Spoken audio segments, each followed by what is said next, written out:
देखिए, हम लोग चैप्टर 18 में है। चैप्टर 18 का 73 तक हम लोग कर चुके। लास्ट वीक हम लोग 73 किए थे। तो 73 में एक्चुअली भगवत गीता का कृष्ण अर्जुन संवाद कंप्लीट हो जाता है। तो 73 यानी कि एक्चुअली एकदम क्लाइमैक्स है भगवत गीता का, यानी कि फाइनल कंक्लूजन भगवत गीता का है 73 में। वो क्या है कि अर्जुन मैंने कृष्ण अर्जुन संवाद का कंक्लूजन वहीं पे आके होता है कि जहां अर्जुन भगवान को बोलता है कि मेरा नष्टो मोह स्मृति लब्धा तत्प्रसादात मयाच्युत स्थितो अस्मि गत संदेह करिष्ये वचनम तव। देखिए इसका हिंदी में क्या था। अर्जुन ने कहा, हे कृष्ण, हे अच्युत, अब मेरा मोह दूर हो गया है। आपके अनुग्रह से मुझे मेरी स्मरण शक्ति वापस मिल गई है। तो यानी कि भगवत गीता पढ़ने से, हम लोग अगर भगवत गीता को ध्यान से पढ़ते हैं तो क्या होता है, हमारा मोह दूर हो जाता है।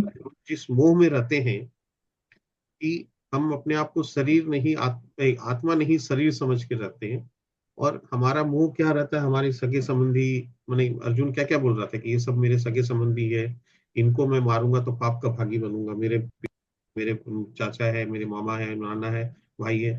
तो वो मोह है, शारीरिक मोह है। तो हमारा मोह दूर होता है भगवत गीता पढ़ने से। अर्जुन बोलता है कि इतना बड़ा कौरव डायनेस्टी खत्म हो जाएगा। तो हम लोग ये सब चक्कर में पड़े रहते हैं, अरे मेरा तो इतना खानदान, इतना नाम है, मेरा ये है, मेरा ऐसा था वैसा था, ये सब का क्या होगा। तो ये सब बोलते कोई मायने नहीं रखता है, तो ये मोह है। अर्जुन और क्या बोलता है कि सारा समाज पुरुष विहीन हो जाएगा, स्त्रियां पति अवैध संतानें उत्पन्न होगी, उसका भार मेरे ऊपर पड़ेगा, मैं पाप का भागी बनूंगा। तो हम लोग भी ऐसा सोचते हैं कि भाई मेरे से ये नहीं हो जाए, वो नहीं हो जाए, हाँ इसका क्या होगा। मैंने वो सब रिस्पॉन्सिबिलिटीज मेरा नहीं है, मेरे ऊपर नहीं है, तो भगवान चला रहे हैं, मैं थोड़ी चला रहा हूँ। तो यानी कि मेरे को वो सब चिंता नहीं करनी है। तो इसका मतलब क्या हुआ, ये सब नहीं करना है, इसका मतलब क्या करना, मैं कुछ भी करूँ अपना टाइम वेस्ट करूँ, वो थोड़ी। तो करना क्या है कि भगवान की भक्ति में अगर हम लगते हैं तो इसका मतलब भक्ति is more important then these small things. तो ये पेटी थिंग्स क्या है, ये सब मोह है। और भगवान की भक्ति का मतलब मोह से परे है। तो इस चीज को समझना पड़ेगा। तो अर्जुन का यहाँ पे मोह दूर हो जाता है, यानी कि भगवत गीता पढ़ने से हमारा ये मोह दूर होता है। और इसका मतलब, लेकिन हम लोग डिस्कशन कर चुके हैं कि इसका मतलब ये नहीं कि हम लोग अपनी जिम्मेवारी से भागेंगे। जिम्मेवारी से कहीं भागने का सवाल ही नहीं होता है। जो हमारा वर्णाश्रम के हिसाब से हमारा जो कर्तव्य है, हम लोग गृहस्थ हैं, हम लोग वैश्य हैं, या हम लोग शूद्र हैं और हम लोग गृहस्थ जीवन में है, तो उसके अनुसार जो करना है वो तो करना ही है। लेकिन हम उसमें अटैच होकर फंसे नहीं रहेंगे। तो ये होता है मोह दूर होना। फिर बोलते हैं, आपके अनुग्रह से मुझे मेरी स्मरण शक्ति वापस मिल गई। तो कौन सी स्मरण शक्ति वापस मिल गई? कि हम लोग भूल चुके हैं कि हम कौन है, भगवान के साथ हमारा क्या रिश्ता है। तो हम कौन है, हम शरीर नहीं आत्मा है, भगवान के परमानेंट अंश हैं। और भगवान के साथ हमारा ये रिश्ता है कि भगवान के हम परमानेंट शाश्वत अंश हैं, भगवान हमारे अंश ही हैं। हम ये भूल चुके हैं कि हम कहाँ से आए हैं। हम लोग भगवत धाम से आए हैं, जहाँ भगवान का धाम है, जहाँ जो परमानेंट है, जो टेम्पोररी नहीं है, जहाँ पे जन्म मृत्यु जरा व्याधि का कोई चक्कर नहीं है। उस धाम से हम आए हैं, गलती से हट करके। तो हमारा उद्देश्य क्या है, हम भगवत धाम वापस जाना है, मैंने अपने धाम वापस जाना है, अपने घर वापस जाना है।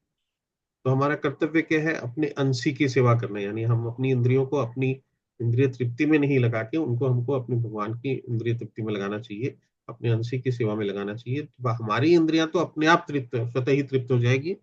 और हमारा, हम परम सुख सच्चिदानंद जो हमारा स्वरूप है, उस स्वरूप को हम वापस पा सकेंगे। तो ये जो हमारी स्मरण शक्ति क्षीण होने के कारण हम ये सब भूल चुके हैं। तो ये जो स्मरण शक्ति खत्म हो चुकी है, हम भूल चुके हैं, ये हमको वापस मिल सकता है अगर हम भगवत गीता पढ़ते हैं। फिर बोल रहा है, अर्जुन बोल रहा है कि अब मैं संशय रहित तथा दृढ़ हूं। तो संशय, हमारे मन में बहुत से डाउट्स होते हैं, पता नहीं ये करने से क्या होगा, पता नहीं वो करने से क्या होगा। अभी मैं 2-3 दिन पहले ही, 2 दिन पहले ही था, परसों ही एक जन के साथ बैठा हुआ था, प्रोमिनेंट चार्टर्ड अकाउंटेंट है और कई लोग थे वहां पे। तो वो एक जन बोल रहा था कि अरे ये सब तो बेकार है, मतलब बहुत तरह की बातें बोल रहा था। तो बोला नहीं तो वो ऐसा क्यों होता, वैसा क्यों होता, बहुत कुछ बोल रहा था। तो फिर बाद में चर्चा हुई कि अच्छा आपका क्या कहना है। बोला देखो, बोले ये सबका किसी का आंसर नहीं है। उनको बोल रहा था कि इस सबका किसी का आंसर नहीं है। तो मैं सुना काफी देर तक। फिर मेरे को एक जन बोला कि जो और एक जन बैठे थे, बोला अच्छा आपको क्या लगता है इसके बारे में। बोला अरे ये बोलने का कुछ नहीं है, इसमें लगने का भी कुछ नहीं है। स्क्रिप्चर्स में, यानी कि शास्त्र में, यानी भगवत गीता में, जिसको कि सारे शास्त्रों का सार बोला जाता है, इसमें सबका आंसर है। वो जितना भी कुछ बोल रहे थे, वो जो चार्टर्ड अकाउंटेंट का जितना भी स्टेटमेंट था, मान लीजिए अगर उन्होंने 20 स्टेटमेंट किया, मैं बोला इसमें से 20 का 20 का आंसर है। और मैं तो इनफैक्ट वो जो 20 क्वेश्चन थे वो सारे भी, मैं तो जब भी कोई बोलता तो मैं तो उसको एक एक सेंटेंस पे तोड़ता हूँ कि कौन सा सेंटेंस बोल रहा है, सिग्रीगेट करता हूँ कि ये सेंटेंस है, ये सेंटेंस है, ये सेंटेंस है। तो वो उसमें से हर एक का आंसर है मेरे पास, मैं बोला मैं ही दे सकता हूँ। लेकिन हाँ, ऐसा हो सकता है कि 20 के बाद और 20 क्वेश्चन होंगे, उसके बाद और 20 क्वेश्चन होंगे, तो टोटल 100 क्वेश्चन होंगे, तो हो सकता है 100 में से मैं 60 या 70 का ही दे पाऊँ। तो बाकी के लिए फिर मेरे से ऊपर जो है उनके पास जाना पड़ेगा। वो हो सकता है 90 तक का दे देंगे, फिर बाकी 10 के लिए और उनके ऊपर जाना पड़ेगा। वो भी हो सकता है 5 और क्वेश्चन का आंसर दे दे तो और 5 का, या हो सकता है 2-4 क्वेश्चन अनआंसर्ड भी रह जाए। तो मैं बोला ऐसा हो सकता है, ये कोई बड़ी बात नहीं है। लेकिन लार्जली हम लोग जितने डाउट्स में रहते हैं, हमारे जो डाउट्स हैं, हम लोग कभी उस डाउट्स को अपने मन में ही डाउट्स क्रिएट करके बैठ जाते हैं, और वो डाउट्स का एक्चुअली सॉल्यूशन है कि नहीं, ये हम कभी कोशिश ही नहीं करते, अटेम्प्ट ही नहीं करते। जैसे उनका ही था, तो वो बोल तो रहे थे इतना कुछ, मैं जब बोला सबका आंसर है, तो बोले हाँ हो सकता है आपके पास होगा, लेकिन जनरली नहीं मिलता। पर उनका इंटरेस्ट नहीं दिखा मेरे को कि वो जानने में, अगर उनको जानने में इंटरेस्ट हो तो मैं बोला कि अगर जानना हो तो उसके लिए थोड़ा सा, ये तो बड़ा सिलेबस है, बड़ा सब्जेक्ट है, तो उसको आपको धीरे धीरे पढ़ना पड़ेगा, समझना पड़ेगा डिस्कशन। एक साथ तो एक शॉर्ट में तो 2 मिनट में तो किसी चीज का आंसर नहीं हो सकता हर चीज का। तो लेकिन वो इंटरेस्ट नहीं है, वो पेशेंस नहीं है, तो इसलिए हम लोग क्या डाउट्स में रहते हैं और डाउट्स में ही रह जाते हैं।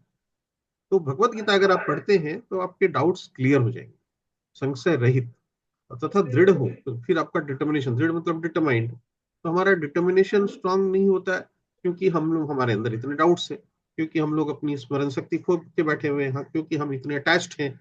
तो ये सब से जब फ्री होंगे तो ऑब्वियसली हमारा डिटर्मिनेशन बढ़ेगा। तो एकदम, और आपके आदेशानुसार कर्म करने के लिए उद्यत हो, अर्जुन बोलता है।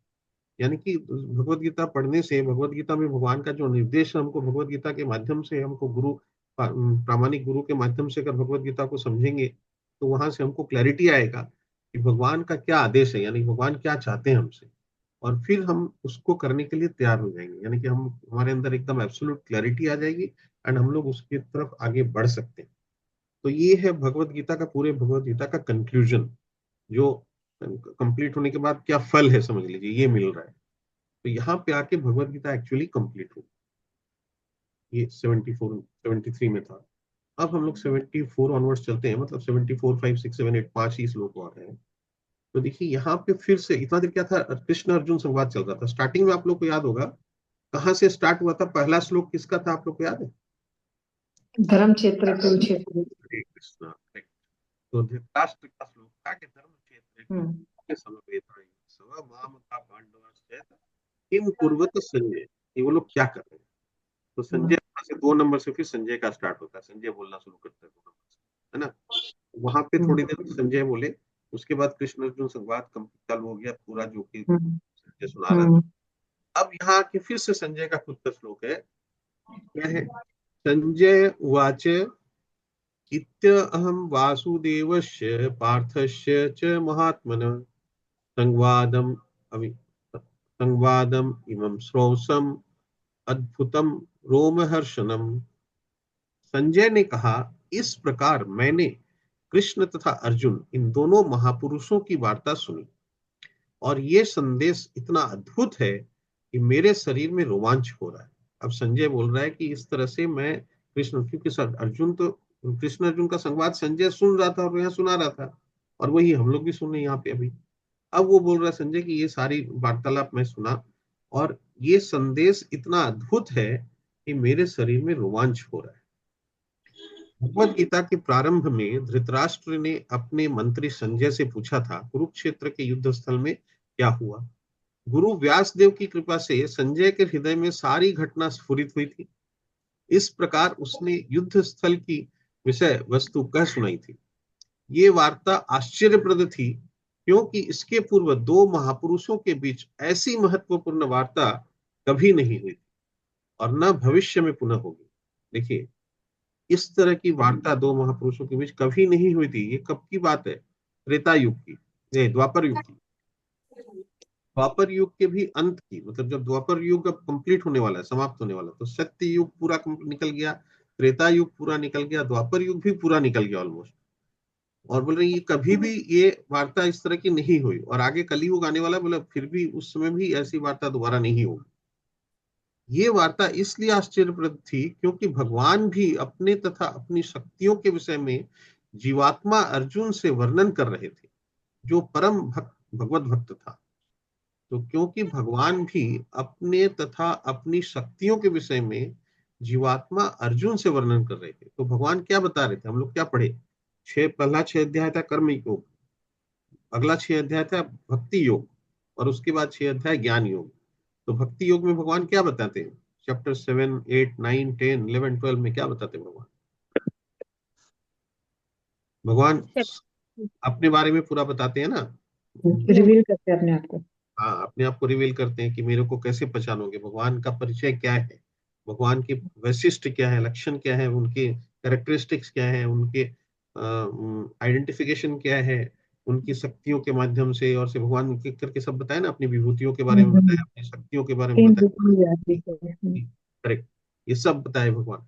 भगवान क्या करते हैं, कहाँ रहते हैं, सब बताए भगवान खुद, क्योंकि भगवान स्वयं ये सब बता रहे हैं। और फिर 10वां अध्याय में जाके तो विराट रूप का ही दर्शन करवा दिए। तो इस तरह से भगवान ये जो पूरा अपने आप को रिवील करते हैं, तो ये यानी कि भगवान अपने बारे में खुद बता रहे, क्योंकि कोई और तो है ही नहीं ऐसा जो भगवान के बारे में बता सके। वो तो हम लोग, भगवान ने जो परिचय दिया उसमें हम लोग को समझ में आ गया ना कि भगवान का परिचय देने वाला दूसरा कोई नहीं है यार, एकमात्र भगवान ही दे सकते थे। तो इसलिए भगवान यहाँ पे अर्जुन को बता रहे हैं ये सब अपना परिचय।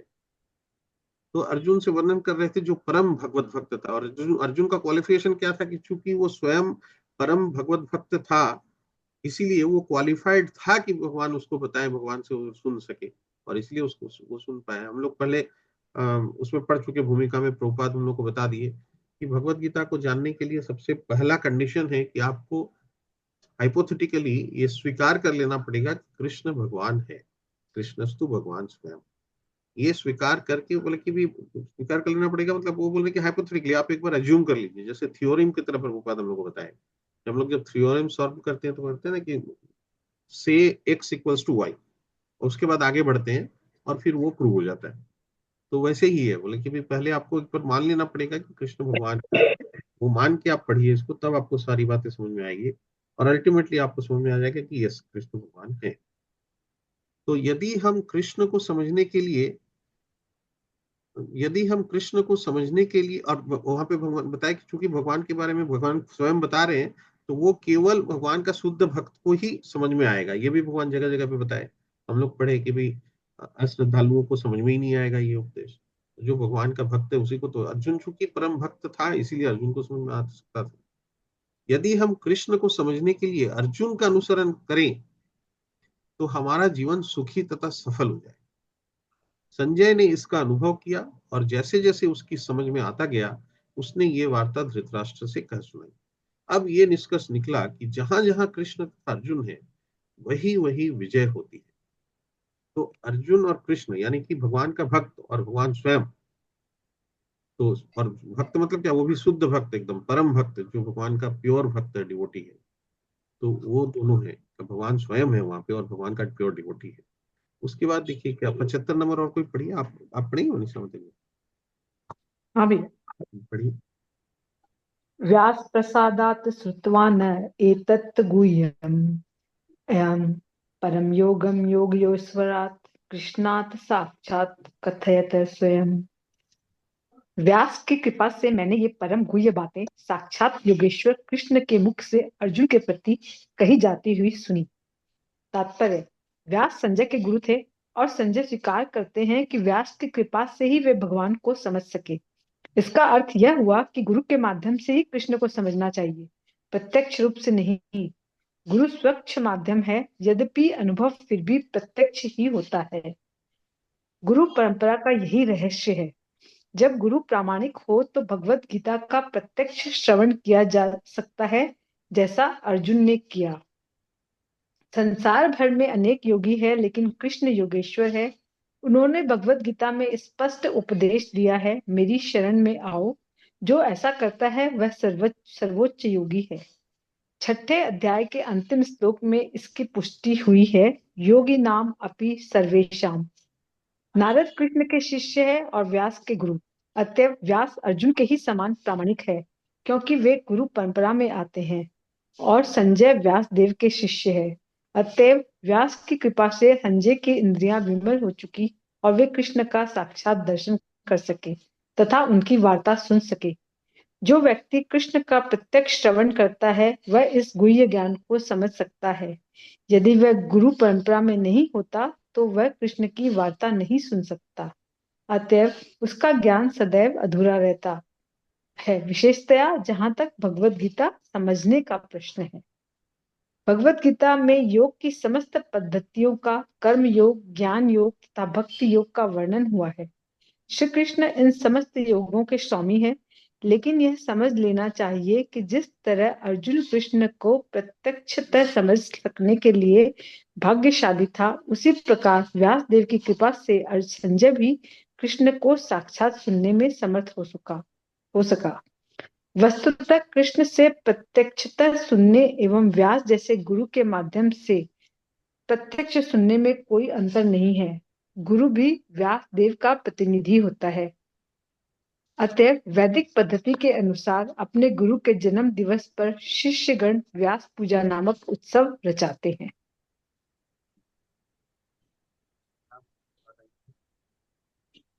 वह इसमें गुरु शिष्य परंपरा वाला के बारे में जो है, जो हम लोग आगे भी पढ़ चुके हैं कि गुरु के माध्यम से ही हम जो है शास्त्र को समझ सकते हैं। अगर हम खुद समझ जाएंगे तो हमको नहीं हम समझ नहीं सकते।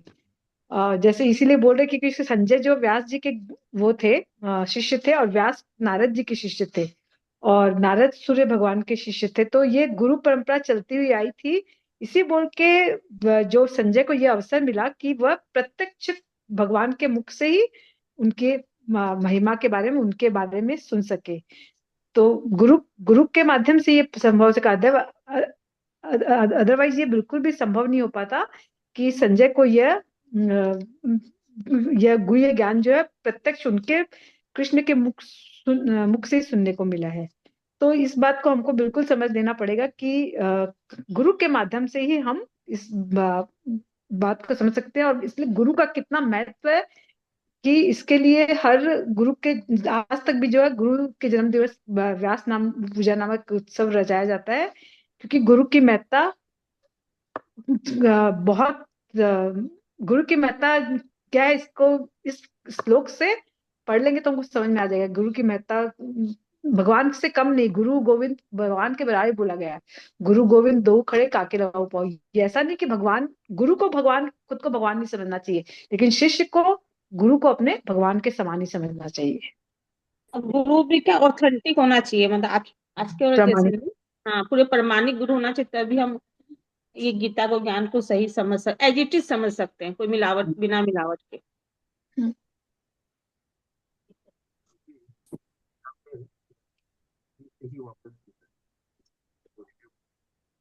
आवाज नहीं आ रही थी आपकी। आ रहा आवाज अभी? आ रहा है क्या? हाँ अब आया। तो देखिए 73 में क्या होता है, अर्जुन बोल रहा है नष्टो मोह स्मृति लब्धा लब्धा तत्प्रसादात में आ चुका, मतलब मेरी सारी मेरा मोह दूर हो गया है, मेरे स्मृति शक्ति वापस आ गई है, और स्थितो अस्मि गत संध्या में मेरे डाउट्स क्लियर हो गए और मैं एकदम डिटरमाइंड हूँ, ये सब बोल रहा है अर्जुन। तो इसका मतलब क्या हुआ, भगवत गीता सुनने से हमारे ऊपर ये सब इस तरह का प्रभाव पड़ता है, यानी कि हमारे अल्टीमेट प्रभाव, मतलब इसकी बात तो कुछ है नहीं कि नष्ट मोह, मेरा मोह जिसके कारण हम सारा इसमें फंसे हुए इस संसार में, वो नष्ट हो गया, यानी कि मोह से मोह दूर हो गया, यानी कि हमारा डाउट्स एक्चुअली क्लियर हो गया, हमारे आंख के सामने सब कुछ क्लियर हो तो पूरा, और स्मृति मेरी वापस आ गई, जो मैं भूल चुका हूँ अपने बारे में, भगवान के साथ हमारे संबंध के बारे में, हमारा हमारा ओरिजिन, मतलब मैं कहाँ से आया हूँ उसके बारे में, मेरे को जाना कहाँ है उसके बारे में, ये सारा क्लियर हो गया। तो ये उसके बाद संजय खुद बोल रहा है कि इस तरह से इनका ये संवाद हुआ, और फिर संजय खुद बोल रहे हैं, देखिए एक बार 74 को पहले देखते हैं कि संजय ने कहा, इस प्रकार मैंने कृष्ण तथा अर्जुन इन दोनों महापुरुषों की वार्ता सुनी और ये संदेश इतना अद्भुत है कि मेरे शरीर में रोमांच हो रहा है। उसके बाद अब संजय स्वयं बोल रहे, क्या बोल रहे देखिए, एक कंफ्यूजन करते हैं कि व्यास की कृपा से मैंने ये परम गुह्य बातें साक्षात योगेश्वर कृष्ण के मुख से अर्जुन के प्रति कही जाती हुई सुनी। तो भगवान कृष्ण बोल रहे हैं डायरेक्ट अर्जुन को, और वो संजय बोल रहे कि मैं खुद सुन पा रहा हूँ कैसे सुन पा रहा हूँ? व्यास की कृपा से, और व्यास कौन है? उनके गुरु। तो इसलिए यहाँ पे निष्कर्ष ये आ रहा है कि भाई गुरु की कृपा के बिना हम नहीं भगवत गीता समझ पाएंगे। तो और अर्जुन को जैसे भगवान से डायरेक्ट सुनने मिला, हमको डायरेक्ट भगवान से सुनने तो नहीं मिलेगा, लेकिन गुरु से सुनने मिलेगा, हमको ऑथेंटिक गुरु से सुनने मिलेगा, और गुरु से भी सुनने मिलेगा, और गुरु की कृपा से ही मिलेगा। तो गुरु की कृपा तभी होगी हम जब गुरु के शरण में जाएंगे, वो भी प्रामाणिक गुरु। मतलब गुरु मतलब किसी को भी गुरु बनाने से तो होगा नहीं, वो गुरु परंपरा से होना चाहिए, प्रामाणिक गुरु होना चाहिए। तब हम उनके पास अगर जाके उनके शरणागत होते हैं, जैसे अर्जुन हुआ था 2.7 में, उस तरह से जाके उनको अपने गुरु मानते हैं और उनका सारा डायरेक्शंस ठीक से सुनते हैं, फॉलो करते हैं, तब हमको समझ में आएगा। तो यानी कि भगवत गीता सुनने के लिए इसीलिए प्रभुपाद भूमिका में ये बताए थे ना ये सब, कि गुरु की भगवत गीता को किस तरह से समझना है। तो गुरु की कृपा बहुत जरूरी है। और जो आपने बताया ना कि गुरु भगवान तो नहीं है, लेकिन भगवान के समान है गुरु। गुरु भगवान का प्रामाणिक प्रतिनिधि होता है, तो बोनाफाइड रिप्रेजेंटेटिव। तो स्पिरिचुअल मास्टर जो होता है वो बोनाफाइड रिप्रेजेंटेटिव होता है। इसलिए भगवान गुरु को हम भगवान के बोनाफाइड रिप्रेजेंटेटिव के हिसाब से जब लेंगे, उनका शरणागत होंगे, उनकी सेवा में रहेंगे, और उनकी बातों को ध्यान से सुनना चाहेंगे, तभी हमको समझ में आ पाएगा, नहीं तो नहीं आ पाएगा। ये इसलिए यहाँ पे ये बहुत इंपॉर्टेंट बात है कि हमको अपने आप ही, हम अपने तरीके से अगर सोचेंगे और समझने की कोशिश करेंगे। अक्सर हर आदमी यही बोलने की कोशिश करता है ना, मेरा तो इंटरप्रिटेशन ये है, मेरा तो मत ये है, मेरा तो मत ये। तो मेरे को मेरा मत बनाने का हमको पहले तो उस योग्य होना पड़ेगा कि मेरा मत कोई सुने। मान लीजिए आपको, आप किसी को बोलेंगे कि नहीं नहीं, कंपनी लॉ में अगर आप ये अगर कंपनी को अगर ऐसा डिसीजन लेना है तो एक स्पेशल रिजोल्यूशन चाहिए। तो जो ग्रेजुएट है उसकी बात सुनेगा कोई, कि जो कंपनी सेक्रेटरी उसकी बात सुनेगा? तो जो कंपनी सेक्रेटरी उसकी बात सुनेगा ना, जो ग्रेजुएट है उसकी बात नहीं सुनेगा, क्योंकि वो अभी उस योग्य नहीं बना, यानी कि उसके पास वो क्वालिफिकेशन नहीं है, उसके पास वो रिकग्निशन नहीं है। जो इतना स्टडी करके पूरा एक्सपर्ट लेवल का नॉलेज गेन किया और सारा कुछ किया, उसके बाद उसको एक डिग्री दी गई, यानी कि उसको ये रिकग्निशन मिला कि भी हाँ ये इस सब्जेक्ट में नॉलेज रखता है, तभी तो उसकी बात हम सुनते। तो उसी तरह हम अभी उस योग्य हुए ही नहीं है, और हम अपना मत बना रहे हैं। बेसिक स्क्रिप्चर्स हम पढ़े ही नहीं है और हम अपना मत बना रहे हैं। तो उसको पढ़े बगैर, जाने बगैर, कहाँ पे क्या बोला हुआ है उसके बगैर कैसे हम अपना मत बना सकते? जो मैं परसों की बात का रेफरेंस दे रहा था, वहां पे भी वही बात थी कि मैंने कभी शास्त्र पढ़ा ही नहीं, और मैं बोल रहा हूँ कि भाई इसका तो कोई आंसर नहीं है, उसका तो कोई आंसर नहीं है। तो कहाँ देखा भाई तुमने, कहाँ ढूंढा? आप देखो भगवत गीता पढ़ो, देखो इसके सारे आंसर। मैं तो बोल रहा हूँ भगवत गीता तो ये एक बुक है 700 श्लोक की, इसी में सारे आंसर से मुफ्त। और भागवतम तो बहुत पूछो ही मत, वो तो बहुत वास्ट है। तो आपको कोई चीज का क्वेश्चन रह ही नहीं जाता जिसका आंसर नहीं मिलेगा। तो हम पढ़े ही नहीं और हम अपना मत बनाना शुरू कर देते। तो इसलिए गुरु की कृपा बहुत जरूरी है, उसके बगैर हमको भगवत गीता डायरेक्टली हम पढ़ेंगे तो समझ में नहीं आएगा। ये इंपॉर्टेंट पॉइंट यहाँ पे आता है। 76 देखिए, नहीं तो पढ़ेगी 76। हाँ पर राज्यम अस्मित्य अस्मित्य संवादम संवादम इमम अद्भुतम केशव अर्जुनो पुण्यम हश्यामि च मुहुर्मुहुः। एक बार मैं इसको रिपीट करता हूँ। आजन संसृत्यम संसृत्य संवादम इमम अद्भुतम केशव अर्जुनयो पुण्यम हृष्यामि च मुहुर्मुहु। अब पढ़ो। हे राजन, जब मैं कृष्ण तथा अर्जुन के मध्य हुई इस आश्चर्यजनक तथा पवित्र वार्ता का बारंबार स्मरण करता हूँ तो प्रति क्षण आह्लाद से गदगद हो उठता हूँ। तात्पर्य, भगवत गीता का ज्ञान इतना दिव्य है कि जो भी अर्जुन तथा कृष्ण के संवाद को जान लेता है वह पुण्य आत्मा बन जाता है और इस वार्तालाप को भूल नहीं सकता। आध्यात्मिक जीवन की यह दिव्य स्थिति है। दूसरे शब्दों में, जब कोई गीता को सही स्रोत से अर्थात प्रत्यक्षतः कृष्ण से सुनता है तो उसे पूर्ण कृष्ण भावनामृत प्राप्त होता है। कृष्ण भावनामृत का फल यह होता है कि वह अत्यधिक प्रबुद्ध हो उठता है और जीवन का भोग आनंद सहित कुछ काल तक नहीं अपितु प्रत्येक क्षण करता है। में कृष्ण तथा अर्जुन के मध्य हुई आश्चर्यजनक तथा पवित्र वार्ता का बारंबार स्मरण करता हूँ तो प्रतिक्षण आह्लाद से गदगद हो। तो एक बार अगर हम ध्यान से इसको पढ़ लिए, मन लगा के पूरा समझ लिए या समझ लिए, तो बार बार स्मरण कर करके ही हमको आह्लादित महसूस होता है। यहाँ पे कौन बोल रहा है ये बात? संजय बोल रहे हैं। तो हमारे साथ भी वही होने वाला है कि अगर हम इसको अगर ठीक से एक बार पढ़ लिए, समझ गए, थोड़ा फोकस कर लिए, तो हमको तो बार बार मन करता है कि इसको पढ़ने का, निकालने का। अभी भी मैं देखता हूँ, अभी जो प्रभु जी वापस वो करवा रहे हैं, क्या करवा रहे हैं, भगवत गीता का भी जैसे एक एक एक श्लोक का एनालिसिस करवा रहे थे।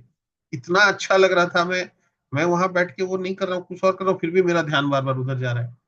मैं फिर भगवत गीता निकाल के देखता हूँ, अच्छा ये वाला श्लोक बोले अभी, अच्छा ये वाला श्लोक बोले, अच्छा ये वाला श्लोक बोले। मैं फिर उसको, मतलब अब पूरा चीज इतना कनेक्टेड लगता है, इतना क्लैरिटी मिल गया कि अब हर चीज में बड़ा इंटरेस्ट आने लगा कि हाँ ये तो भगवत गीता में यहाँ पे इस तरह से बोला हुआ है, इसका मीनिंग ये है। अब मैं उस दिन यही बात बोल भी रहा था कि एक बार जब पूरा चीज समझ में आने लगता है ना, तो पूरा सब्जेक्ट जब समझ में आने लगता है, तो फिर कोई भी प्रश्न आता है तो उसको हम डिफरेंट जगह से कनेक्ट कर सकते हैं कि हाँ इसके बारे में तो यहाँ यहाँ ये बोला हुआ है। डिस्कनेक्ट फील नहीं होता। पहले क्या होता था कि कोई भी एक बात से दूसरी बात का क्या लिंक हमको समझ में ही नहीं आता था। तो एक बार हम पूरा अगर पढ़ लेंगे तो पूरी क्लैरिटी आ जाएगी, तो डाउट्स रहने का कोई स्कोप ही नहीं है। वही यहाँ पे प्रभुपाद जी के बोल रहे हैं कि पुण्यात्मा बन जाता है और इस वार्तालाप को भूल नहीं सकता। आध्यात्मिक जीवन की यह दिव्य स्थिति है। दूसरे शब्दों में, जब कोई गीता को सही स्रोत से अर्थात प्रत्यक्ष कृष्ण से सुनता है तो उसे कृष्ण भावनामृत प्राप्त होता है। और डायरेक्ट कृष्ण से हम वैसे तो नहीं सुन पाएंगे, तो अभी अभी हम लोग पढ़े कि कैसे सुनेंगे? गुरु के माध्यम से, प्रामाणिक गुरु से। प्रामाणिक गुरु के माध्यम से, हरि बोल, जो कि भगवान के बोनाफाइड रिप्रेजेंटेटिव, उनके माध्यम से। तो कृष्ण भावनामृत का फल ये होता है कि वह आध्यात्मिक अत्यधिक प्रबुद्ध हो जाता है, होता है, और जीवन का भोग आनंद सहित कुछ काल तक नहीं अपितु तो प्रत्येक क्षण करता है, हमेशा आनंद सहित जीवन का भोग करता है। इसका मतलब क्या हुआ? हमको अपना सच्चिदानंद स्वरूप मिलता है, परम आनंद की अनुभूति होती है। फिर वो अभी मैं पढ़ रहा था पतली सी छोटी सी माइंड इट बोल के, तो उसमें यही है कि माइंड हमारा किस तरह से हमको मिसडायरेक्ट करता, मिसगाइड करता। भगवान जगह जगह पे बोले ना माइंड के बारे में, तो क्या बोले कि यही हमारा मित्र भी है और ये मन ही हमारा शत्रु भी है। भगवान क्या बोले कि ममेवान से जीव लोक जीव भूत सनातन मन षष्ठानी इंद्रियानी प्रकृति स्थानी कर सती। भगवान फिर बोले कि भी मन के चारों ओर ये बोले, हम जिस उसमें रहते हैं, भावना में रहते हैं, अंतकाल में अंतकाले चे मामेव स्मरण मुक्त व कलेवरम, उस तरह से बोला हमको शरीर प्राप्त होता है। अकॉर्डिंगली हमारा जो चक्षु करने नासिका जीवा त्वचा, जो हमारी पांचों इंद्रियां हैं, मन के चारों ओर पुंजित रहती है। तो ये जो जगह जगह मन के बारे में बताया, उसमें अल्टीमेटली क्या हो रहा है कि हमारा मन हमको इधर उधर लेके जाता है। तो उस वो मन जो है अल्टीमेटली हमको माने आनंद में रहने नहीं देता है। तो हमारा जो सच्चिदानंद स्वरूप है वो हम भूल के रहते हैं, मन के प्रति ही भागते हैं, हम अपने आप को मन के साथ ही जोड़ते रहते हैं। हमारा मन जो बोलता है हम उसके अनुसार ही सोचते हैं। लेकिन भगवत गीता में को समझ के फिर तो हमको ये समझना पड़ेगा कि अरे भाई ये मन की भाषा है, ये मन की सोच है। पहले मेरे को अपने आप को अलग करना पड़ेगा कि मैं और मन अलग अलग हैं। ये मन की बात है, मन की बात से नहीं चलना है। मन को बगल में साइड में बैठाओ। वहां पे बोला हुआ है कि मन को एक बार आप साइड में बैठा दीजिए, कि आपके बगल वाली कुर्सी में, कि देखिए इधर आप बैठे हैं और उधर मन बैठा है। तो आप कौन है?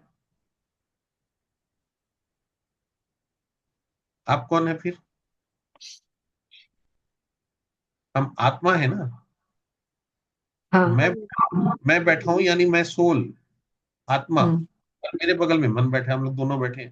तो हम लोग को ये अपने आप को मन से अलग करके आइडेंटिफाई करना सीखना पड़ेगा। फिर कुछ भी हमारे मन में आ रहा है तो ये समझना पड़ेगा कि ये मेरी सोच नहीं है, ये मन की सोच है। अब मेरी सोच में कैसे लगाऊंगा? बुद्धि से, है ना। हम लोग वो पढ़े ना कि भाई ये जो है बॉडी हमारा रथ की जैसे है। तो मन जो है वो लगाम है, और बुद्धि क्या है? सारथी है। करती। घोड़ों को कंट्रोल कर रहा है लगाम, यानी मन। लेकिन मन को किधर कौन कंट्रोल करेगा? हम करेंगे, बुद्धि। यानी तो यानी कि हमारा इंटेलिजेंस। तो हमको अपनी बुद्धि को लगाना पड़ेगा, और लगा के ये सोचना पड़ेगा कि मन जो बोल रहा है वो सही बोल रहा है कि नहीं।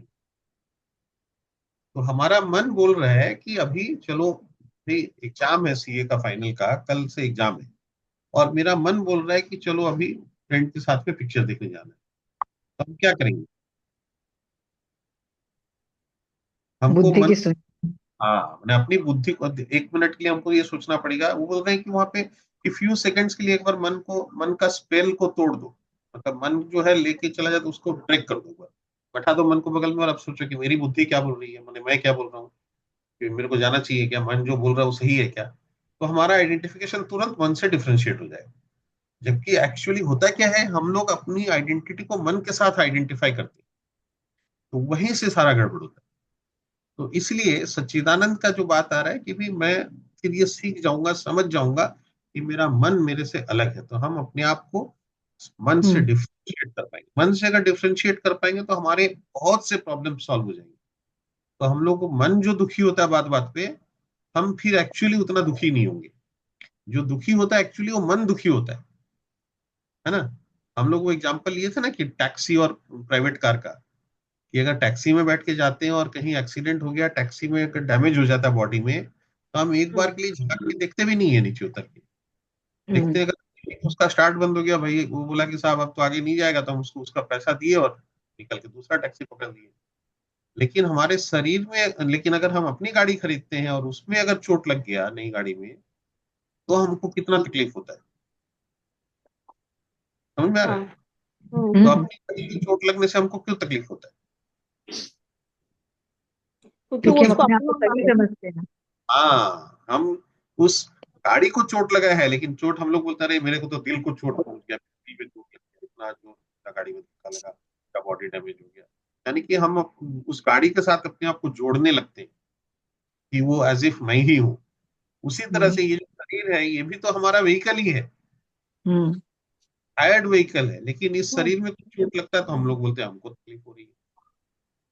तो ये जो हमको, हम अपने आप को शरीर के साथ आइडेंटिफाई करते हैं, यानी कि हम अपने आप को मन के साथ आइडेंटिफाई करते हैं, तो इससे हमको अपने आप को सेग्रीगेट करना पड़ेगा, तभी हम सच्चिदानंद की अनुभूति कर सकते हैं।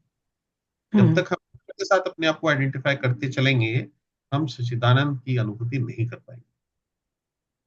तो ये यहाँ पे इसका निकल रहा है ना? 77 में पढ़िए, आप पढ़ेंगे 77? न पढ़ूया। हाँ पढ़िए। तत च संस्मृत्य संस्मृत्य रूपम अति अद्भुतम हरे विस्मय में महान राजन हृष्यामि च पुनः पुनः। हे राजन, भगवान कृष्ण के अद्भुत रूप का स्मरण करते ही मैं अधिकाधिक आश्चर्यचकित होता हूँ और पुनः पुनः हर्षित होता हूँ। तात्पर्य, ऐसा प्रतीत होता है कि व्यास की कृपा से संजय ने भी अर्जुन को दिखाए गए वृष कृष्ण के विराट रूप को देखा था। निसंदेह यह कहा जा सकता है कि इसके पूर्व भगवान कृष्ण ने कभी ऐसा रूप प्रकट नहीं किया था। यह केवल अर्जुन को दिखाया गया था, लेकिन उस समय कुछ महान भक्त भी उसे देख सके थे तथा व्यास उनमें से एक थे। वे भगवान के परम भक्तों में से है और कृष्ण के सत्यावेश अवतार माने जाते हैं। व्यास ने इसे अपने शिष्य संजय के समक्ष प्रकट किया, जिन्होंने अर्जुन को प्रदर्शित किए गए कृष्ण के उस अद्भुत रूप को स्मरण रखा और वे बारंबार उसका आनंद उठा रहे थे।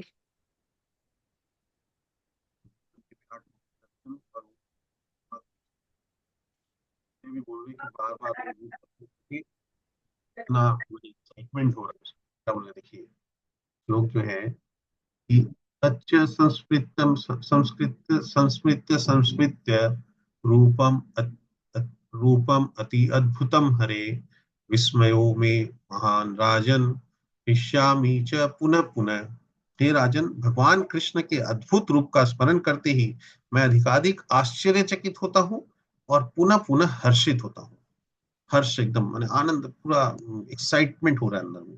कितना सुंदर रूप देखेंगे, कितना अद्भुत रूप देखेंगे, उसको बार बार वो एंजॉय कर रहे हैं उस रूप। अब देखिए लास्ट श्लोक है 18.78। यत्र योगेश्वर कृष्णो यत्र पार्थो धनुर्धर तत्र श्री विजयो भूति ध्रुवो नीतिर्मति मतिर्मम।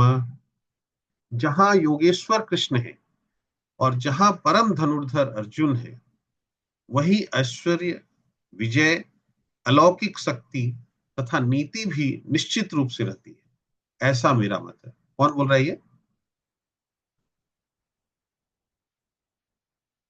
ये कौन बोल रहा है? संजय बोल रहा है, संजय।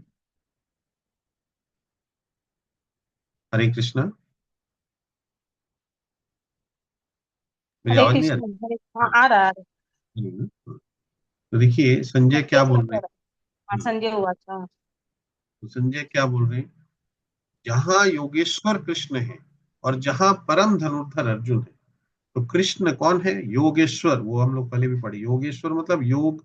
योगी तो बहुत है, और सारे योगियों में श्रेष्ठ योगी है जो भक्ति योग का योगी है, और योगी का ईश्वर योगेश्वर। तो जहां योगेश्वर कृष्ण है और जहां परम धनुर्धर अर्जुन है, अर्जुन परम धनुर्धर जो कि परम धनुर्धर है वो है यहाँ पे, वहीं ऐश्वर्य, विजय, अलौकिक शक्ति तथा नीति।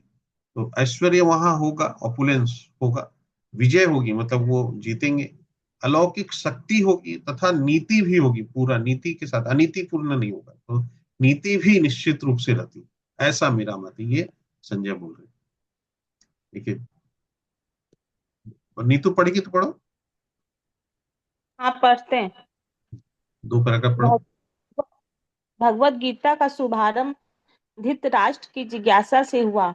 वह भीष्म, द्रोण तथा कर्ण जैसे महारथियों की सहायता से अपने पुत्रों की विजय के प्रति आशावान था।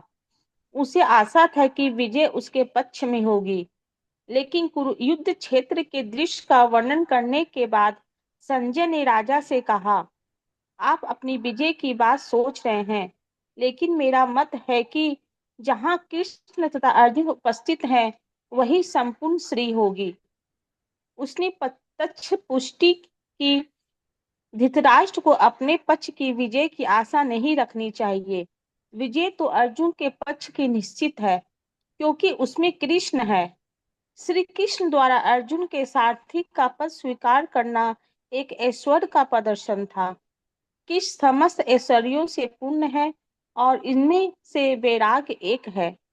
ऐसे वैराग के भी अनेक उदाहरण प्राप्त हैं, क्योंकि कृष्ण वैराग के भी ईश्वर हैं।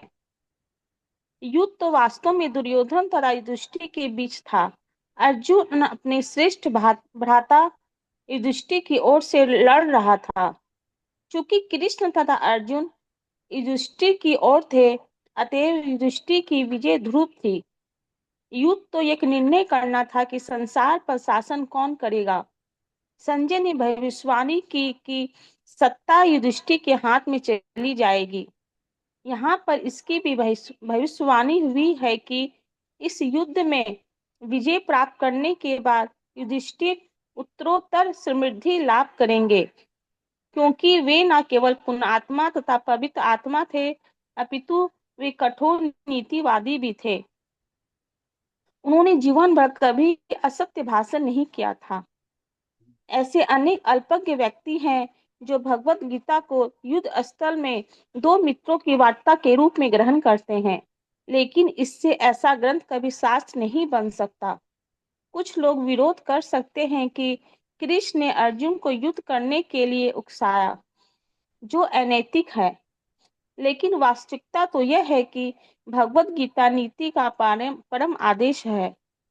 यह नीति विषयक आदेश 9वें अध्याय के 34वें श्लोक में मनमना मन भक्त, मनुष्य को कृष्ण का भक्त बनना चाहिए, और सारे धर्मों का सार है। कृष्ण की शरणागति, सब धर्मान परित्यज्य मामेकं शरणं व्रज। भगवत गीता का आदेश धर्म तथा नीति की परम विधि है। अन्य सारी विधियां भले ही शुद्ध करने वाली तथा इस विधि तक ले जाने वाली हो, लेकिन गीता का अंतिम आदेश समस्त नीतियों तथा धर्मों का सार वचन है। कृष्ण की शरण ग्रहण करो या कृष्ण को आत्मसमर्पण करो, यह 98वें अध्याय का मत है। भगवत गीता से हम यह समझ सकते हैं कि ज्ञान तथा ध्यान द्वारा अपनी अनुभूति एक विधि है, लेकिन कृष्ण की शरणागत सर्वोच्च सिद्धि है। यह भगवत गीता के उपदेशों का सार है। वर्णाश्रम धर्म के अनुसार अनुष्ठानों कर्म कांड का मार्ग ज्ञान का ज्ञू मार्ग हो सकता है, लेकिन धर्म के अनुष्ठान के ज्ञू होने पर भी ध्यान तथा ज्ञान गुहतर है तथा पूर्ण कृष्ण भावना भावित होकर भक्ति में कृष्ण की शरणागति गुहतम उपदेश है। यही 18वें अध्याय का सार है। भगवत गीता की अन्य विशेषता यह है कि वास्तविक सत्य भगवान कृष्ण है। परम सत्य की अनुभूति 3 रूपों में होती है: निर्गुण ब्रह्म, अंतर्यामी परमात्मा तथा भगवान श्री कृष्ण। परम सत्य के पूर्ण ज्ञान का अर्थ है कृष्ण का पूर्ण ज्ञान। यदि कोई कृष्ण को जान लेता है तो ज्ञान के सारे विभाग इसी ज्ञान के अंश हैं। कृष्ण दिव्य है क्योंकि वे अनित्य अतरंगा शक्ति में स्थित रहते हैं। जीव उनकी शक्ति से प्रकट है और 2 श्रेणी के होते हैं: नित्यबद्ध तथा नित्य मुक्त। ऐसे जीवों की संख्या असंख्य है और वे सब कृष्ण के मूल अंश माने जाते हैं। भौतिक शक्ति 24 प्रकार से प्रकट होती है। सृष्टि शाश्वत काल द्वारा प्रभावित होती है और बहिरंगा शक्ति द्वारा इसका सृजन तथा संहार होता है। यह दृश्य जगत पुनः पुनः प्रकट तथा अप्रकट होता रहता है। भगवत गीता में 5 मुख्य विषयों की व्याख्या की गई: भगवान, भौतिक प्रकृति, जीव, शाश्वत काल तथा सभी प्रकार के कर्म। सब कुछ भगवान कृष्ण पर आश्रित हैं। परम सत्य की सभी धारणाएं, निराकार ब्रह्म, अंतर्यामी परमात्मा तथा अन्य दिव्य अनुभूतियां भगवान के ज्ञान की कोटि में सन्निहित है। यद्यपि ऊपर से भगवान जीव, प्रकृति तथा काल भिन्न प्रतीत होते हैं, लेकिन ब्रह्म से कुछ भी भिन्न नहीं है। लेकिन ब्रह्म सदैव समस्त वस्तुओं से भिन्न है। भगवान चैतन्य का दर्शन है अनित्य भेदाभेद। यह दर्शन पद्धति परम सत्य के पूर्ण ज्ञान से युक्त है। जीव अपने मूल रूप में शुद्ध आत्मा है, वह परमात्मा का एक परमाणु मात्र है। इस प्रकार भगवान कृष्ण की उपमा सूर्य से दी जा सकती है और जीवों की सूर्य प्रकाश से। चूंकि सारे जीव कृष्ण की तटस्थ शक्ति है, अतएव उनका संसर्ग भौतिक शक्ति अपरा या आध्यात्मिक शक्ति परा से होता है। दूसरे शब्दों में जीव भगवान की 2 शक्तियों के मध्य में स्थित है। चूंकि उसका संबंध भगवान की पराशक्ति से है, अतएव उसमें किंचित स्वतंत्रता रहती है। इस स्वतंत्रता के सदुपयोग से ही वह कृष्ण के प्रत्यक्ष आदेश के अंतर्गत आता है। इस प्रकार वह आह्लादनी शक्ति की अपनी सामान्य दशा को प्राप्त होता है। इस प्रकार श्रीमद् भगवत गीता के 18वें अध्याय उपसंहार संन्यास की सिद्धि का भक्ति वेदांत तात्पर्य पूर्ण हुआ। हरि बोल, हरि बोल। देखिए, प्रभुपाद का जो स्टाइल है पूरा, हर एक चैप्टर में आप देखेंगे, चैप्टर के पहले श्लोक के तात्पर्य में प्रभुपाद उस चैप्टर में क्या डिस्कशन होने वाला है उसके बारे में लिखते हैं, और लास्ट श्लोक के तात्पर्य में उस पूरा चैप्टर को समराइज कर देते हैं। हर चैप्टर का पहला और आखिरी श्लोक का तात्पर्य पढ़ेंगे तो ऐसे ही आप। अब ये है 18वां चैप्टर का 18वां माने 78 श्लोक, यानी कि लास्ट 18वां चैप्टर का भी लास्ट श्लोक और पूरे भगवत गीता का भी लास्ट श्लोक है। तो यहाँ पे प्रभुपाद पूरी भगवत गीता को समराइज कर दिए हैं।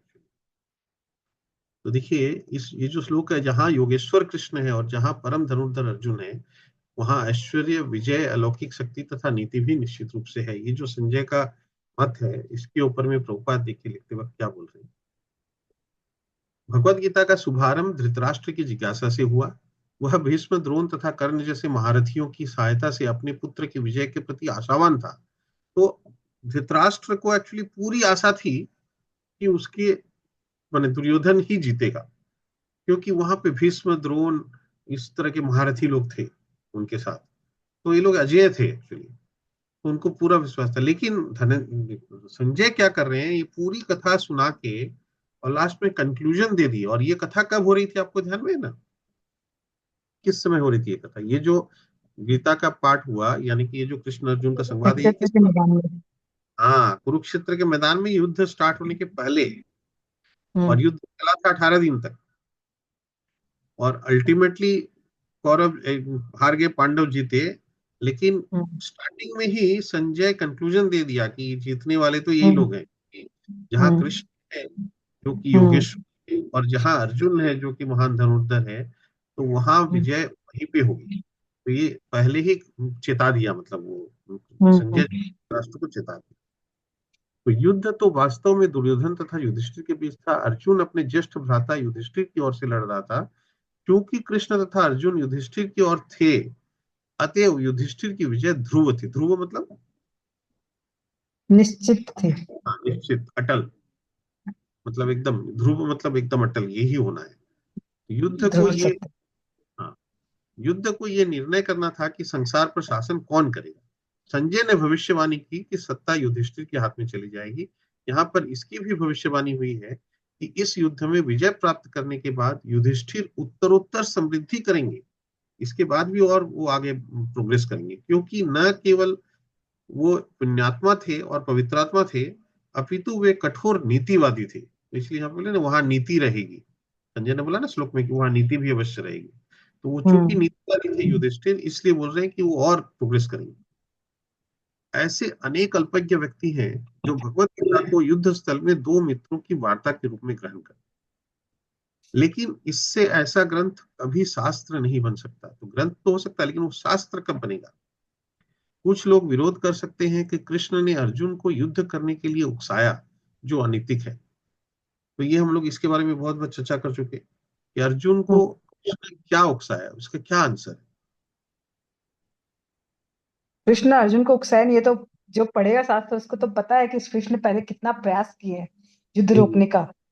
मतलब 5 गांव तक के लिए वो प्रस्ताव रखे और मतलब पांडवों को समझाए भी कि युद्ध किसी के लिए भी हानिकारक हो सकता है। मतलब भले ही जीत किसी की भी हो, लेकिन हार तो जो है जन साधारण की होती है।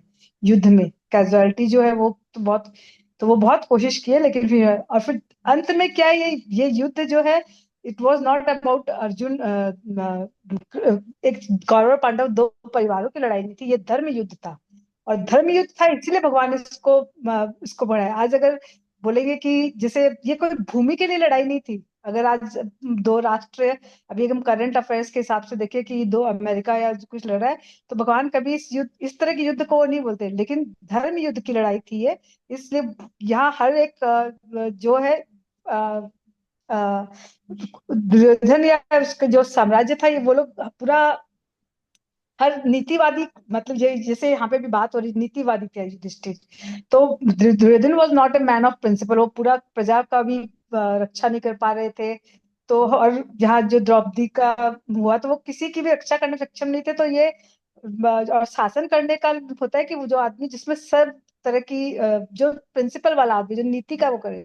तो यहाँ सिर्फ उस हिसाब से कृष्ण ने बताया अर्जुन को कि सिंस यहाँ हर तरह की जिसको वर्च्यू बोलते हैं ना, उसका हनन हो रहा है, इस बोल के वो धर्म की स्थापना करने के लिए ये युद्ध जरूरी था, इसलिए उन्होंने अर्जुन को बुला।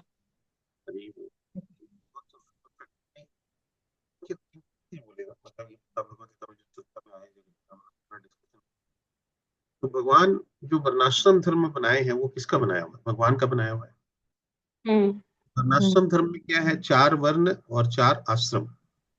तो वर्ण 4 में क्या क्या आते हैं? ब्राह्मण, क्षत्रिय, वैश्य, शूद्र। अर्जुन क्या था? क्षत्रिय। क्षत्रिय था। तो भगवान उसको याद दिलाया कि अर्जुन तुम क्षत्रिय हो, है ना।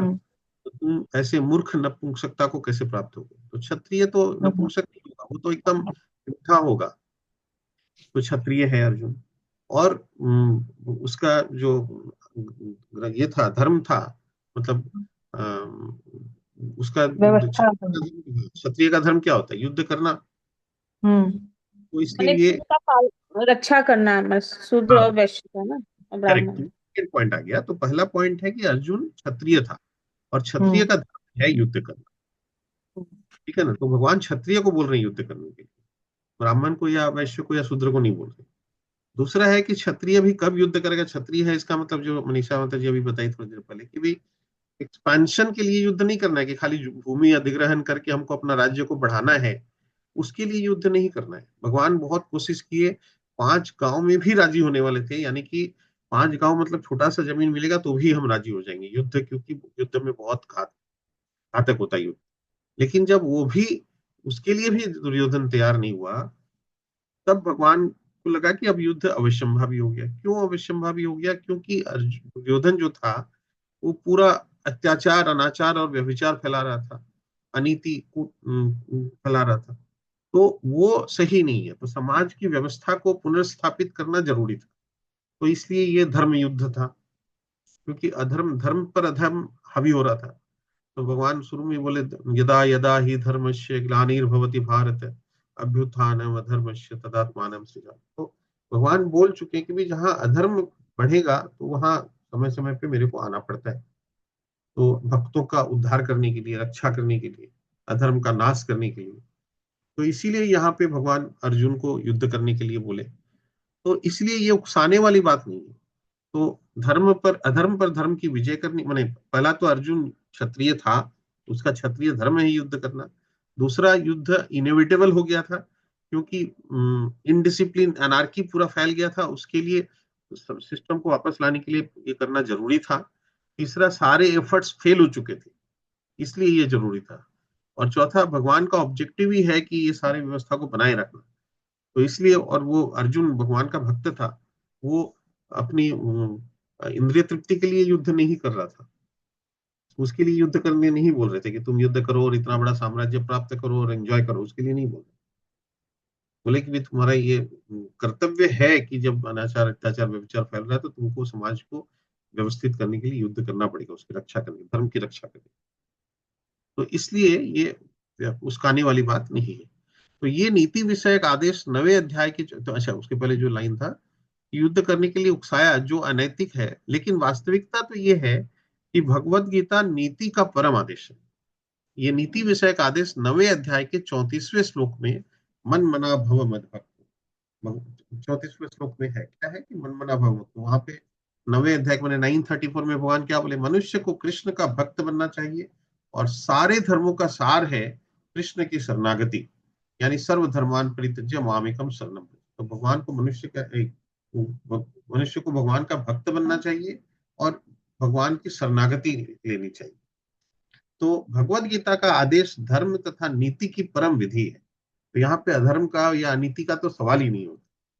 अन्य सारी विधियां भले ही शुद्ध करने वाली तथा इस विधि तक ले जाने वाली हो, लेकिन गीता का अंतिम संदेश समस्त नीतियों तथा धर्मों का सार वचन है, कृष्ण की शरण ग्रहण करो या कृष्ण को आत्मसमर्पण करो। ये 18वें अध्याय का मत है कि अल्टीमेटली हमारी नीति का सबसे चरम क्या है, वो है कृष्ण की शरणागति।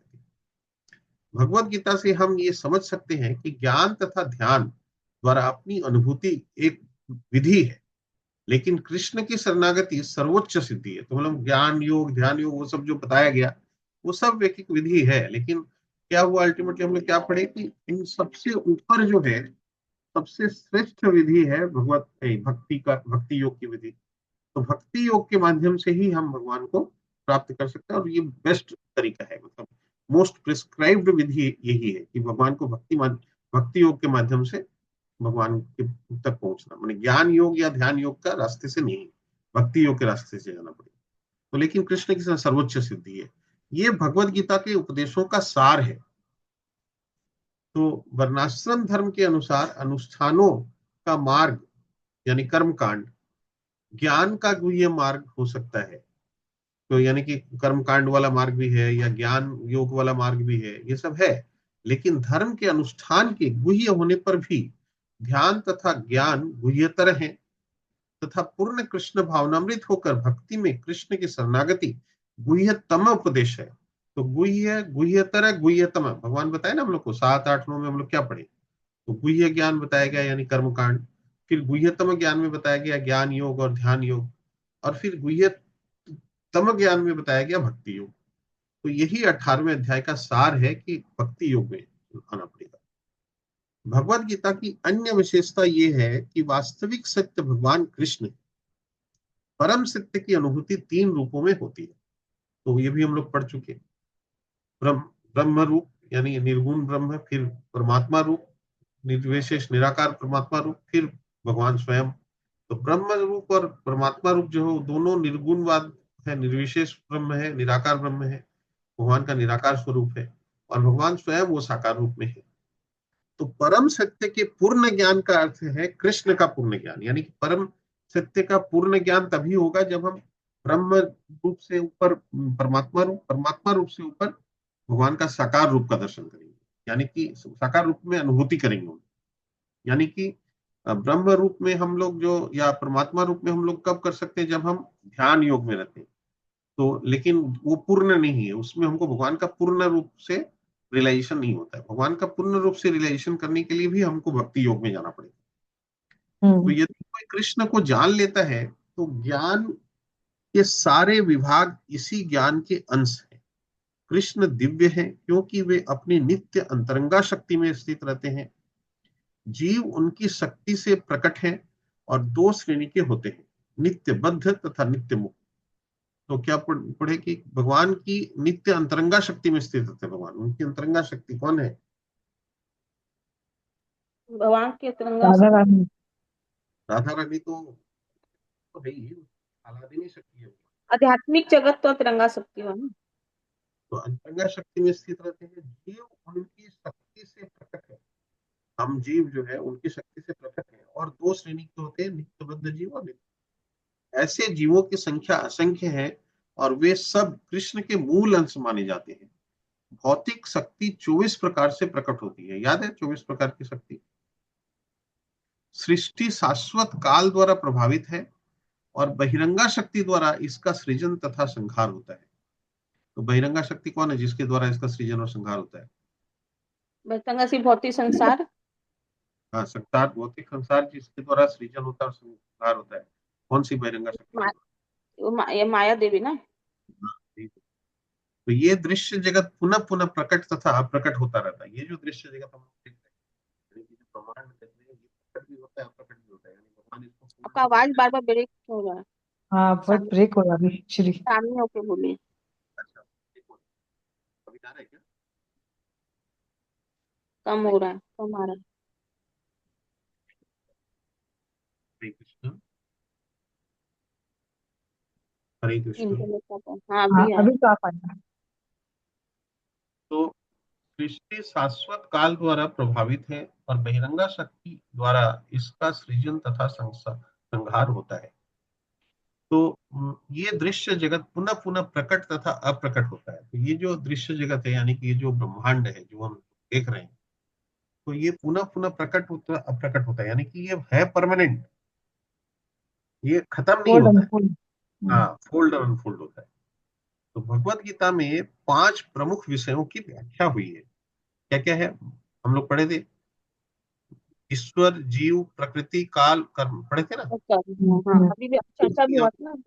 हाँ, तो वही अभी आ रहा है कि ईश्वर मतलब भगवान, जीव और प्रकृति मतलब भौतिक प्रकृति, और जीव, और फिर काल यानी शाश्वत काल, और कर्म सभी प्रकार के कर्म। तो सब कुछ भगवान कृष्ण पर आश्रित है। परम सत्य की सभी धारणाएं निराकार ब्रह्म, अंतर्यामी परमात्मा तथा अन्य दिव्य अनुभूतियां भगवान के ज्ञान की कोटि में सन्निहित है। तो जब हम ज्ञान किसी को होता है तो वो निराकार ब्रह्म के बारे में जानता है और अंतर्यामी परमात्मा के बारे में जानता है, उसका रिलेशन होता है वहां तक। यद्यपि ऊपर से भगवान, जीव, प्रकृति तथा काल भिन्न प्रतीत होते हैं, लेकिन ब्रह्म से कुछ भी भिन्न नहीं है। लेकिन ब्रह्म सदैव समस्त वस्तुओं से भिन्न है। तो बोलिए, देखिए हम लोग ये पढ़े थे ना कि ये सब भगवान भगवान बोले कि मुझ पर आश्रित है, लेकिन फिर भी मैं इन सब से अलग हूं।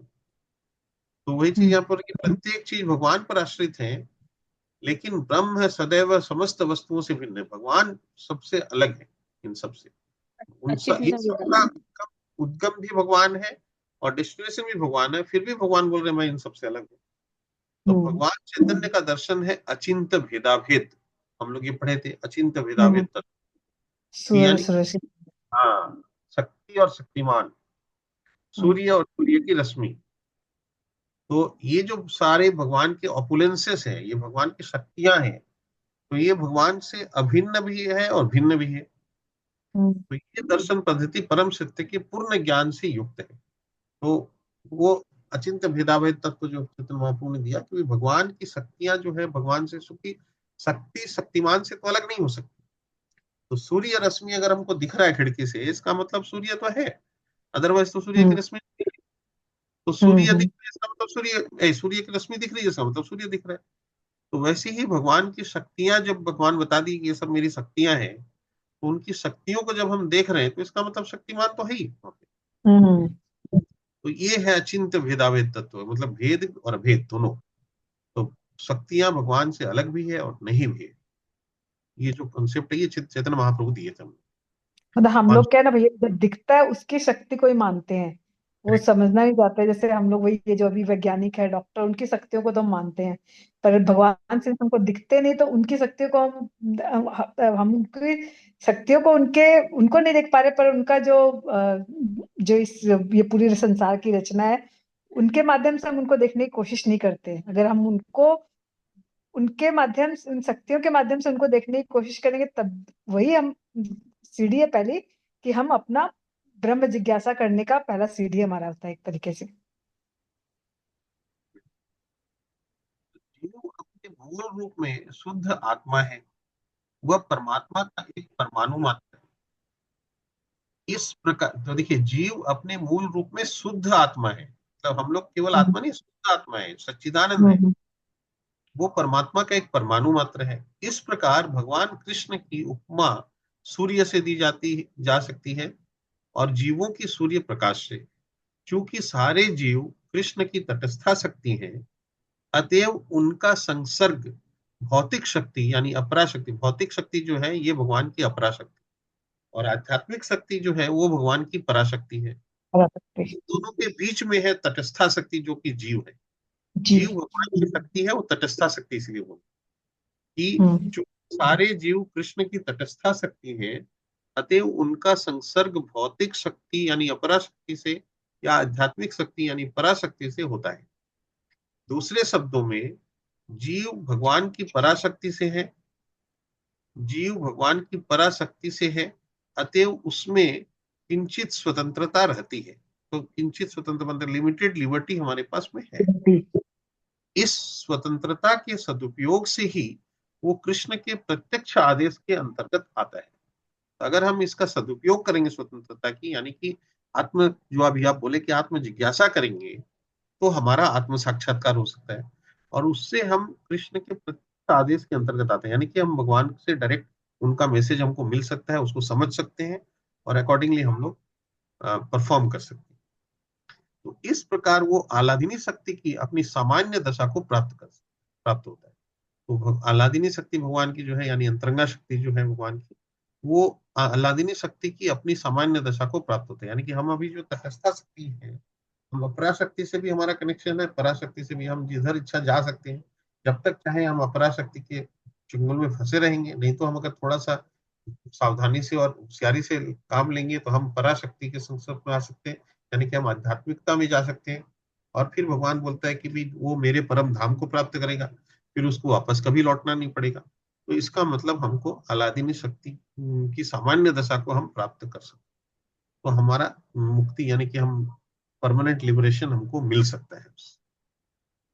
तो ये ऑलमोस्ट समझ लीजिए पूरा जो हम लोग डिस्कशन किए, पूरा भगवत गीता उसका पूरा समराइज कर दिए प्रभुपाद यहाँ पे लाइन।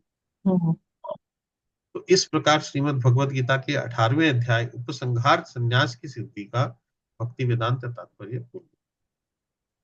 हरे कृष्णा हरे हरे कृष्ण। कृष्णा कृष्णा कृष्णा हरे हरे, हरे हरे राम हरे राम राम राम।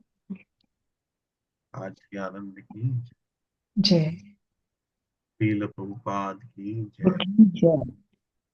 हरे, एक बार और कोई कुछ बोलेंगे तो बोलिए आप लोग।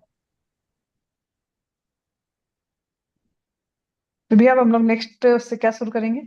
हाँ वही सोच रहे थे आज ही हम। एक तो मेरा मन है कि भगवत गीता का ही समराइज्ड फॉर्मेट में कुछ दिन करेंगे, मतलब एक एक चैप्टर, जैसे मान हम्म लीजिए कि ऐसा करते हम्म। हैं मेरे। तो हम्म। देखते हैं अभी, सोच के दो चार दिन, एक दो दिन में फिर कुछ हाँ हाँ, है ना। फॉर्मेट कुछ इसका मतलब।